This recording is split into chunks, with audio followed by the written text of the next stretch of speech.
अस्सलामुअलैकुम पाकिस्तान। और अगर कोई पाकिस्तान से बाहर से भी मुझे देख रहे हैं, उन सबको भी अस्सलामुअलैकुम। कैसे हैं आप? उम्मीद करती हूँ आप सब बिल्कुल ठीक ठाक होंगे। आज का व्लॉग स्टार्ट करते हैं। अच्छा, आज के व्लॉग में अभी आप देखेंगे कि मैं जा रही थी अपने टेस्ट करवाने के लिए, क्योंकि साल में एक या दो बार अपने ना कुछ टेस्ट करवा लेने चाहिए। क्योंकि जैसे जैसे हमारी एज बढ़ रही है ना, तो हमें अपनी हेल्थ का ज़्यादा ख्याल रखना है। हमें अपने टेस्ट करवाते रहना चाहिए ताकि बर वक्त हमें अपने हेल्थ इश्यूज़ का पता चल सके। तो ये सारा आप व्लॉग में देखेंगे। और अब हम आते हैं अपने आज के टॉपिक की तरफ। देखिए, बहुत सी ख़वातीन हैं वो अपने ख़ानदान फैमिली के लिए ना बहुत कुछ करती हैं, अपने जज्बात ख्वाहिशात की कुर्बानी देती हैं, अपनी बहुत सी चाहतों ख्वाहिशों को ना इग्नोर करती हैं। फिर भी उनको ना वो इज़्ज़त वैल्यू नहीं मिलती जो वो डिज़र्व करती हैं। तो ऐसे में लोगों के सामने अपनी वैल्यू को कैसे करवाएं? लोगों को बताना पड़ेगा कि आपकी भी कोई वैल्यू है। आप कहीं जाते हैं, लोग आपको अहमियत नहीं देते, ना ही आपकी बात को वैल्यू करते हैं। तब आप सोचते हैं ना कि मैं सबके साथ बड़े अच्छे से पेश आती हूँ, लोग मुझे वो इज़्ज़त वैल्यू क्यों नहीं देते जिसकी मैं हकदार हूँ। असल में ये वैल्यू मांगने से नहीं, मनवाने से मिलती है। आज के व्लॉग में आपको कुछ रूल्स बताऊंगी जिनको अपनाकर आप लोगों के दिलों में अहमियत और जगह बना सकते हैं। तो आते हैं अपने पॉइंट नंबर 1 की तरफ। ये है अर्निंग। देखिए, कड़वी सच्चाई है, जो पैसा कमाता है ना, लोग इज़्ज़त भी उसी की करते हैं। इसलिए बहुत पैसा कमाएं, मैं कहती हूँ बहुत ज़्यादा कमाएं, क्योंकि लोगों को लगता है ना आप मेहनती हैं। जब आप पैसा कमाने लग जाते हैं ना, तो देखने में पता चल जाता है, आपको बताने की ज़रूरत नहीं पड़ती। लोगों को होता है ये तो बहुत मेहनती है। और आप ना जब कमाने लग जाते हैं ना, तो लोगों को ये भी लगता है कि आप उनके भी काम आ सकते हैं। मतलब कि आप बेकार या फारिग इंसान नहीं हैं। ये लोगों को खुद नज़र आने लग जाता है, बताना नहीं पड़ता। लोग ऑटोमेटिकली ना आपकी इज़्ज़त करने लग जाते हैं। इतना पैसा ज़रूर कमाएं जिससे आप अपनी ज़रूरतों को बहुत अच्छे से पूरा कर सकें। देखिए, जब हम कमाने लगते हैं ना, तो एक तो लोग इज़्ज़त करते हैं, दूसरा हमारा ना एक कॉन्फिडेंस लेवल भी बढ़ जाता है। जब आप अपने पैसे से किसी के लिए कोई गिफ्ट खरीदते हैं, तो आप सोचिए कि आपको कितनी खुशी होती है। या आप अपने माँ बाप को कोई मतलब सूट खरीद के देते हैं, या अपने बहन भाइयों को कोई गिफ्ट देते हैं, तो आप सोचिए कि उसका एक लेवल ही अलग होता है ना। वो एक कॉन्फिडेंस में आता है, आपका बड़ा हाई हो जाता है, और मतलब बहुत ज़्यादा खुशी होती है। इसलिए मैं कहूँगी कि पैसा ज़रूर कमाएं। देखिए, अब आप लोग शायद ये कहें कि ये हर टाइम पैसा पैसा करती हैं ना। देखिए, पैसा ज़रूरी है, मैं कहती हूँ पैसा ज़रूरी है। इस दौर में ना पैसे के बगैर कुछ भी नहीं है। आते हैं अपने पॉइंट नंबर 2 की तरफ। अच्छा, देखें, अपनी नाकामियों का ना ढंढोरा ना पीटें। अपनी नाकामियाँ, अपने फेलियर्स किसी को भी ना बताएं। मैं तो कहती हूँ कि अपने बच्चों को, अपने इवन हस्बैंड को भी ना बताएं। जब आप किसी को अपने बारे में कुछ गलत बताएंगी ना, तो अगला बोलेगा, क्या बोलेगा, वो यही आपको कहेगा, नहीं नहीं नहीं, ऐसा नहीं है, आप ऐसी नहीं हैं, आप बहुत अच्छी हैं, कुछ नहीं ये वो। देखिए, ऐसे ही कहेंगे ना, तो किसी की नज़र में ना बेचारी ना बने। जैसे आप अपनी खामियां जिसको बताएंगी ना, मतलब वो आपसे ऊपर है और आपसे आगे है, तो वो आपको वैल्यू क्यों देगा, आपकी इज्जत क्यों करेगा? तो खुद को पहले खुद वैल्यू दें, फिर लोग आपको वैल्यू करेंगे।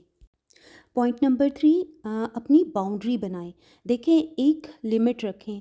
कोई भी आके कुछ भी कह के चला जाए, आप किसी को ब्लेम नहीं कर सकते कि फ़लाँ ने मुझे ऐसा क्यों कहा। देखिए, बाउंड्री बनाएँ, लोगों को बताएँ कि मुझे ऐसा सलूक कबूल नहीं है।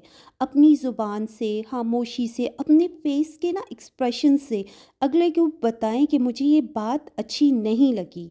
अपना सपोर्ट सिस्टम खुद बने, कोई आपको आपके लिए आगे नहीं बढ़ेगा। देखिए, कोई आपके बारे में गलत बात या इल्ज़ाम लगा रहा है ना, तो अगर आप चुप रहेंगी, मतलब वो अगला जो इल्ज़ाम लगा रहा है वो आपके बारे में बिल्कुल ठीक बोल रहा है। इसलिए अगले को बताना पड़ेगा कि आपकी भी वैल्यू है, आप जो बोल रहे हैं हम वो नहीं हैं। आते हैं पॉइंट नंबर 5 की तरफ। हमें अक्सर लगता है ना कि अगर हमें घर वाले, ख़ानदान वाले इज़्ज़त नहीं दे रहे, तो शायद हम में ही कोई कमी है या हम में ही कोई ख़राबी है। देखिए, इसमें आपका कोई कसूर नहीं, ना ही आप में कोई कमी है। कमी उस इंसान में है जो आपकी खूबियाँ जिसको नज़र नहीं आ रही। दूसरों की वजह से अपनी सेल्फ़ रिस्पेक्ट को ना कम ना करें। जो खूबियाँ आपके अंदर हैं ना, वो किसी और में नहीं होंगी। खुद को कबूल करें। पॉइंट नंबर 6, दूसरों की नज़र में ना खुद को वैल्यू देने के लिए कुछ अच्छा और नया करें। कोई स्किल सीखें या अपने टैलेंट को ना डिस्कवर करें। देखें, अक्सर औरतों की ना शादी हो जाती है ना, बच्चे हो जाते हैं, वो अपनी आइडेंटिटी खो देती हैं। उनसे पूछें ना किसी टैलेंट का कि आप में क्या टैलेंट है, तो वो पता है आगे से क्या कहेंगी? नहीं, अब तो बच्चे हो गए हैं, ये ही कुछ बन जाएँ, बस अब मैंने क्या करना है। जब आप अपनी ही टैलेंट को नहीं जानेंगी, तो सामने वाला क्या जानेगा? आप अपनी ड्रेसिंग, अपनी हाइजीन, अपने बोलने के अंदाज़ को बेहतर करें। ये बातें भी लोगों में आपको इम्प्रेसिव बनाती हैं। पॉइंट नंबर 7, इज़्ज़त दें और इज़्ज़त लें। देखिए, अक्सर हम कहते हैं ना कि मेरे काम को सराहा नहीं जाता, मेरी बात को इज़्ज़त नहीं दी जाती, मुझे वैल्यू नहीं दी जाती। देखिए, हम ये बातें तो करते हैं, लेकिन हम भूल जाते हैं कि हमें भी दूसरों को अहमियत देनी है, हमें ही भी दूसरों को इज़्ज़त देनी है। जिनके साथ हम रहते हैं ना, जिनके साथ हमारा रोज़ का मिलना-जुलना है, देखिए, अगर कोई आपको इज़्ज़त नहीं देता ना, वो उसकी तरबियत है। आपने इज़्ज़त देना नहीं छोड़नी। आपकी अपनी वैल्यूज़ हैं। इन सब पॉइंट्स को अपनाएँ, फिर देखें लोग कैसे आपको इज़्ज़त और वैल्यू नहीं देते। हाँ, ये काम थोड़ा मुश्किल है क्योंकि ये एक दिन का काम नहीं है। इसमें टाइम लगेगा। आहिस्ता-आहिस्ता आप अब इन पॉइंट्स को इम्प्लीमेंट करें, तो इंशाल्लाह आप देखिएगा आपकी लाइफ़ में ना बहुत अच्छा चेंज आएगा। और दूसरा ये कि लास्ट में मैं ये कहूँगी कि रोज़ कुछ नया सीखें, खुद पर वर्क करें, अपने टैलेंट को निकालें कि आप में क्या टैलेंट है। जब आप खुद को इज़्ज़त देंगे ना, फिर लोग आपको भी इज़्ज़त और वैल्यू देंगे। तो जी, आज का मेरा ये था आज का व्लॉग। उम्मीद करती हूँ आपको कुछ न कुछ सीखने को ज़रूर मिल रहा होगा। आप मेरे पॉइंट्स को समझ रहे होंगे और आप मुझे बताया भी करें कि आपको किस टॉपिक पे मैं व्लॉग बनाऊँ ना। तो अच्छा जी, हम लोगों ने वो आपने देखा वीडियो में कि हमने टेस्ट करवाए, तो टेस्ट कौन से थे? मैंने शुगर के करवाए थे, बीपी के करवाए थे, वो जो 3-4 महीने की शुगर होती है ना उसके। तो वो अल्हम्दुलिल्लाह मेरे सारे ठीक थे। तो बस क्योंकि अब एज ज़्यादा हो रही है तो अब अपनी हेल्थ को भी इम्पोर्टेंस देनी है ना। तो जैसे हम खुद को इज़्ज़त देंगे, इसी तरह हम अपनी हेल्थ का भी ख्याल रखेंगे, ये भी अपनी बॉडी को इज़्ज़त देने वाली बात होती है। तो फिर उधर से वापसी पे इवनिंग टाइम हो गया था, तो हमने रास्ते से ना फ़िश ले ली थी, बड़ी अच्छी फ़िश थी। ये व्लॉग है तकरीबन 2 महीने पुराना व्लॉग है। उस टाइम गर्मियाँ थी, आपने देखा होगा मैंने लोन का सूट पहना हुआ है। तो बस वो वीडियोज़ बना लेती हूँ, फिर वो टाइम थोड़ा मतलब इस तरह होता है ना कि व्लॉग्स पुराने भी बने पड़े होते हैं, तो फिर जो नया व्लॉग है ना उसकी बारी बहुत लेट आती है। तो ये मेरा 2 महीने पुराना व्लॉग है। तब ज़रा नई नई नई सर्दियाँ एंट्री मार रही थी ना, तो ये हम लोगों ने फ़िश बनाई थी। मैंने घर आते ही फ़िश को मसाला लगा के रख दिया था और ये बहुत मज़ेदार फ़िश बनी थी। आप इसकी शक्ल से ही देख रहे होंगे। साथ फिर रोटियां बना ली थी, सैलेड बना लिया था।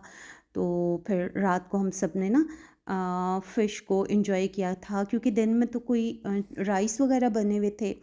और शाम में हम लोगों ने ना ये, क्योंकि जब फ़िश नई नई आती है ना तो वो बड़ी अच्छी लगती है, मज़ा आता है। अब तो वैसे भी विंटर का सीज़न है, तो आप लोग भी अपना अपनी हेल्थ का ख्याल रखें, अपनी बॉडी को रिस्पेक्ट दें अच्छे खाने खा के ना अपनी अपनी ना बॉडी को वैल्यू दें, अच्छी डाइट खा के ना। तो ये भी इसी चीज़ में आ जाता है, जब आप खुद अपना ख़्याल रखेंगे, अच्छा पहनेंगे, अच्छा खाएँगे, तो यानी आप खुद को इज़्ज़त दे रहे हैं, अपनी बॉडी को इज़्ज़त दे रहे हैं। ये देखिए जी, बहुत मज़े की फ़िश फ्राई हुई है, कलर से आपको आइडिया हो रहा होगा। साथ में मैंने ना टमाटर की चटनी बनाई थी, इसमें हरी मिर्च, लहसुन, पुदीना, धनिया और टमाटर थे, और थोड़ा-सा मैंने अनारदाना डाला था। आप यकीन करिए इतनी मज़े की बनी थी फ़िश के साथ, बहुत अच्छा। मैं तो चटनी के साथ ही खा रही थी, इतनी कोई टेस्टी लग रही थी। ख़ैर बच्चों ने केचप वग़ैरह के साथ खाया। तो जी, ये था मेरा आज का व्लॉग। उम्मीद करती हूँ आपको पसंद आया होगा। अगर पसंद आया हो तो प्लीज़ मेरे चैनल को लाइक, शेयर, सब्सक्राइब ज़रूर कर दें। फिर मिलते हैं किसी अगले व्लॉग में, तब तक के लिए अल्लाह हाफ़िज़।